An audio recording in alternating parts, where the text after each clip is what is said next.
A wound is a separation of soft tissue due to trauma, surgery और harmful agents, ठीक है, उसको हम वुंड बोलते हैं। अब देखो, जरूरी नहीं है कि सॉफ्ट टिश्यू की बात कर रहे हैं कि स्किन अगर मेरी डिवाइड हो जाएगी तो ही मैं इसको वुंड बोलूंगा।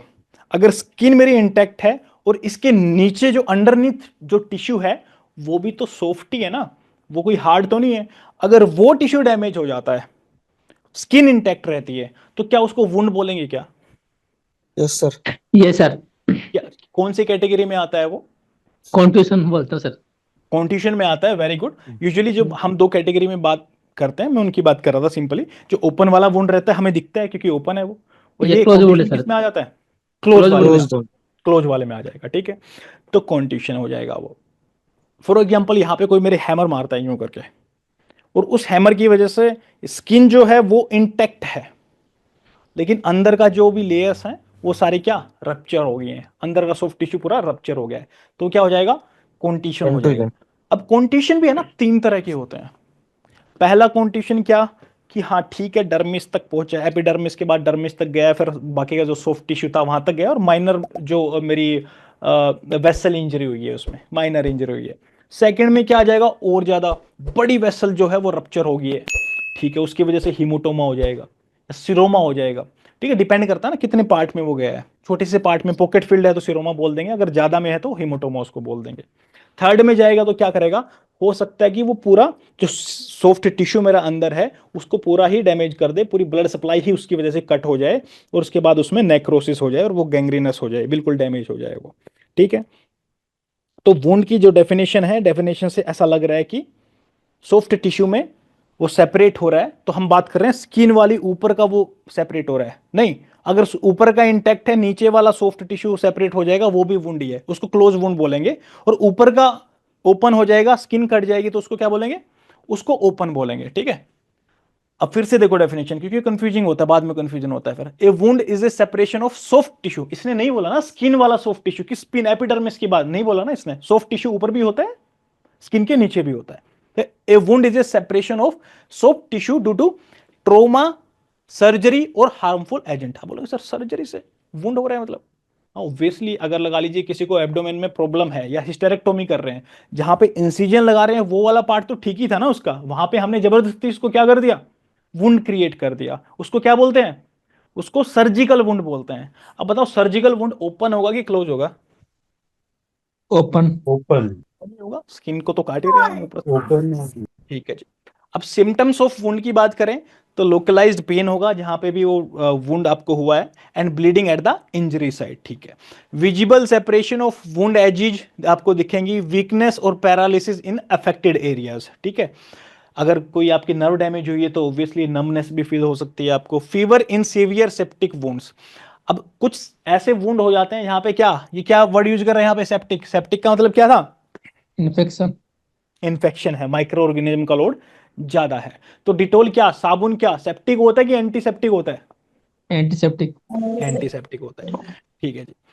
अब फेब्राइल तो होगा ही होगा, जब वुंड है उसमें क्या सेप्टिक हो गया है, वो ऑर्गेनिजम्स का, माइक्रो ऑर्गेनिज्म का लोड बढ़ गया है, इन्फेक्शन हो गया है, तो उससे क्या होगा, फेब्राइल यानी कि फीवर हो जाएगा, उसका टेम्परेचर जो बॉडी टेम्परेचर हाई हो जाएगा, ठीक है।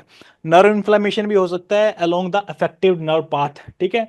जो नर्व यहां से जा रही थी लगा लीजिए और यहाँ पे वुंड हुआ है, तो हो सकता है कि यहाँ पे नर्व डैमेज हुई है तो पूरा आगे तक पार जाए जहां पे वो फंक्शन कर रही थी नर्व, ठीक है। उसको क्या बोल देते हैं, इन्फ्लेमेशन ऑफ नर्व को न्यूराइटिस इसको बोल देते हैं। चलो थोड़ा सा आप पूछते हैं आप लोगों से, what is called the break in the continuity of soft tissue caused by wound. Trauma? Wound बात ही खत्म होगी। अभी तो लग रहा है कि अभी तो पढ़ा है वुंड, क्या गलत करेंगे इसमें भी, ठीक है। जब सारे सब्जेक्ट पढ़ लोगे जब थोड़ा सा आपको ज्यादा सोचना पड़ेगा। विच of the following is a possible complication of wound in horses? क्या कॉम्प्लिकेशन हो सकती है हॉर्सेस के अंदर वुंड की? हेमरेज हो सकता है यार, वुंड से हो सकता है कि नहीं हो सकता? मुझे हो तो सकता। लगता है कि वुंड होगा तो हेमरेज हो सकता है, कोई बड़ी बात नहीं, ब्लड निकलेगा बाहर, वेसल फटेगी तो। सेप्टिसीमिया हो सकता है क्या? अरे सेप्टिसीमिया होने के पूरे पूरे चांसेस है, अगर सीवियर है तो यस सर। सेप्टिसीमिया भी हो जाएगा। एडेशन हो सकता है क्या?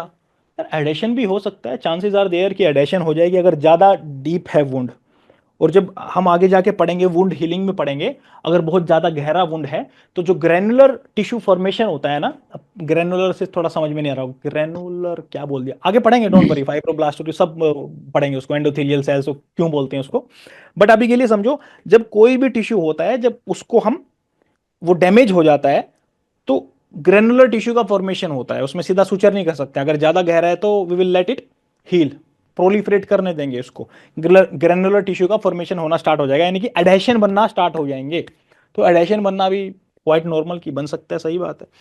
अब ये इरेसी पैलेस लिख दिया है, इरेसी पैलेस से मेरे को इरेसी पैलेस रूसियोपैथी याद आ रहा है, वो टर्की पिग में वो कराता है, हॉर्सेस में तो करवाता ही नहीं है वो वैसे कुछ, बट ठीक है। मान लिया चलो मे भी हो भी जाए, चलो हॉर्सेस में मान लिया, बट ऐसे तो कुछ भी हो जाएगा फिर, 50 तरह की बीमारियां होती हैं, टेटनस भी हो जाएगा फिर तो उसको, है ना, तो ये इतना दमदार ऑप्शन नहीं है, मतलब तरीका देख रहे हो ना आप कैसे हम सोल्व कर रहे हैं क्वेश्चंस को, ऐसे तो फिर कुछ भी हो सकता है ना, कोई भी किसी भी तरह का बैक्टीरिया आ जाएगा, वही बीमारी हो जाएगी, क्या वो सारी 50 बीमारियां लिख दो फिर तो हेमरेज बिल्कुल हो सकता है, ये कॉमन होता ही है सब में, हमने पढ़ा उसकी डेफिनेशन में ही पढ़ा कि निकलता ही है वो, और सेप्टिसीमिया भी बिल्कुल होने के चांसेस रहते हैं, हमने उसकी डेफिनेशन के अंदर मेन पॉइंट्स के अंदर पढ़ा है कि उसके अंदर सेप्टिसीमिया होगा, तो वो बड़ी कॉमन बात है, कोई बड़ी बात नहीं, अगर वुंड ओपन है तो उसमें हो जाएगा सेप्टिसीमिया, ठीक है। एडेशन की बात करें तो एडेशन भी यूजुअली होता ही है, अगर सीवियर वाउंड है तो फर्स्ट सेकंड थर्ड ऑप्शन तो मेरे को ठीक लग रहे हैं बिल्कुल, उसमें भी फर्स्ट सेकंड मेरे को बहुत ज्यादा अच्छे लग रहे हैं, बट ठीक है एडेशन को भी हम मान सकते हैं, मानना चाहें तो फर्स्ट सेकंड थर्ड ये ऑप्शन में है, तो वो फर्स्ट सेकंड थर्ड ऑप्शन के अंदर आ रहा है, फर्स्ट सेकंड थर्ड फोर्थ तो है नहीं, ऑप्शन नहीं है, ऑल ऑफ द वो भी दिया हुआ था, बट इरेसी पैलेस का तो कुछ मतलब ही नहीं निकलता है, ठीक है। किसी को कोई डाउट हो, कोई पूछना चाहे कुछ तो पूछ सकते हैं, डिस्कस कर सकते हैं, लेकिन कुछ क्वेश्चंस ऐसे ही होते हैं, आप कितना भी डिस्कशन कर लो, कितना भी दिमाग लगा लो, जो आंसर देंगे वही आंसर माना जाएगा, उनको उन्होंने मान लिया थोड़ा सा एडेशन नहीं है, एडेशन सुनो सुनो समझो, हाँ एडेशन भी होता है, तो ठीक है, अब क्योंकि हम आगे पढ़ेंगे तो एडेशन वाला पार्ट भी, जो ग्रेनुलर टिश्यू फॉर्मेशन होता है जब ज्यादा सीवियर वुंड होता है, तो वहां पर एडेशन की बातें हम कर लेते हैं, ठीक है। अदरवाइज डायरेक्टली अगर हिट करें तो डायरेक्टली तो ये हेमरेज और सेप्टिसीमिया वाली बात तो बिल्कुल ठीक बैठ रही है 100%, ठीक है। एडेशन वाली जो बात है, अब वो किस रिस्पेक्ट में एडेशन बोल रहा है, खराब डिफॉर्म तरीके से बोल रहा है कि जो नेचुरल प्रोसेस होता है हीलिंग का उसके अकॉर्डिंगली एडेशन बोल रहा है, कि ये चीजें थोड़ी देखनी पड़ती है, बस फर्स्ट सेकंड थर्ड। अगर आपको कभी भी कंफ्यूजन हो ना, तो यूजुअली मैं आपको बता दूं, किसी भी क्वेश्चन में अगर आपको दो ऑप्शन ठीक लग रहे हैं तो यूजुअली उसके साथ ऑल ऑफ द अबव बनता ही बनता है, बट इसमें ऑल ऑफ द अबव नहीं बनेगा, इरेसी पैलेस तो बिल्कुल आसपास मेरे को लग ही नहीं रहा कहीं पे भी, बट वैसे एक जनरल बात बता रहा हूं, इस क्वेश्चन को भूल जाओ एक मिनट के लिए, आपके एग्जाम के लिए बता रहा हूं, यूजुअली अगर आपको दो ऑप्शन ठीक लग रहे हैं तो 90% of the time all of the above answer जाता है, ठीक है, तो कंफ्यूज होने की जरूरत नहीं है, दो ऑप्शन ठीक लग रहे हैं तो ऑल ऑफ द अबव वैसे लगा दिया करो, यूजुअली ऐसा होता है। अब उस क्वेश्चन में क्या होगा वो छोड़ दो, यहां पे आओ, which of the following is true about termination of an inflammation, भाई टर्मिनेट इन्फ्लामेशन जो है वो टर्मिनेट कैसे होता है, वो खत्म कैसे होता है, क्या क्या कंडीशन, इसमें चार ऑप्शन बता रहे हैं, देखते हैं भाई।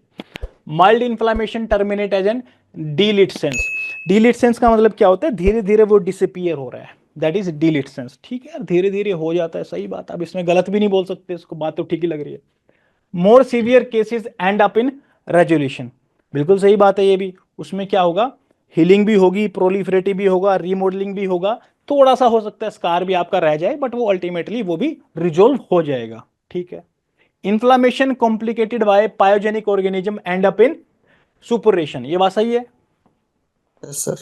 सुपरेशन ही होता है उसके बाद, यार ये बात, अब वैसे इतना दिमाग नहीं लगाना है, ये दो तीन ऑप्शन ठीक मिल जाते हैं या दो भी मिल जाते हैं, मैं आपको लिटरली बता रहा हूं, कोई भी किस इंडिया का कोई एग्जाम उठा के देख लेना जिसमें आपको दो ऑप्शन ठीक मिल रहे हैं, मोस्ट प्रोबेबली आप 10 में से 8-9 बार उसका answer all of the above भी जाता है, ठीक है। फिर भी पढ़ लेते हैं, massive tissue destruction associated with inflammation will and up in a gangrene, अभी मैंने आपको बात बताई थी कि अगर कॉन्ट्यूशन होता है कि बहुत ही डीप इंजरी कोई हो गई है जिसकी वजह से ब्लड वेसल रप्चर हो गई है, ब्लड वेसल रप्चर हो गई है तो मतलब क्या, उस टिश्यू को सप्लाई नहीं मिलेगी ब्लड की, और ब्लड की जिस टिश्यू को सप्लाई नहीं मिलेगी तो वो क्या, वो नेक्रोलाइट हो जाएगा। नेक्रोज हो जाएगा, नेक्रोज होने के बाद वो गैंग्रीनस हो जाएगा, हाँ। गैसेस भी बन जाएंगे उसके अंदर, ठीक है जी। तो ये चारों ही पॉइंट ठीक है, अब ज्यादा ऑप्शन मैंने लिए नहीं, यहाँ पे इतना दिमाग नहीं लगवाना चाहता, तो बेसिकली इस तरह के क्वेश्चन पूछ सकते हैं।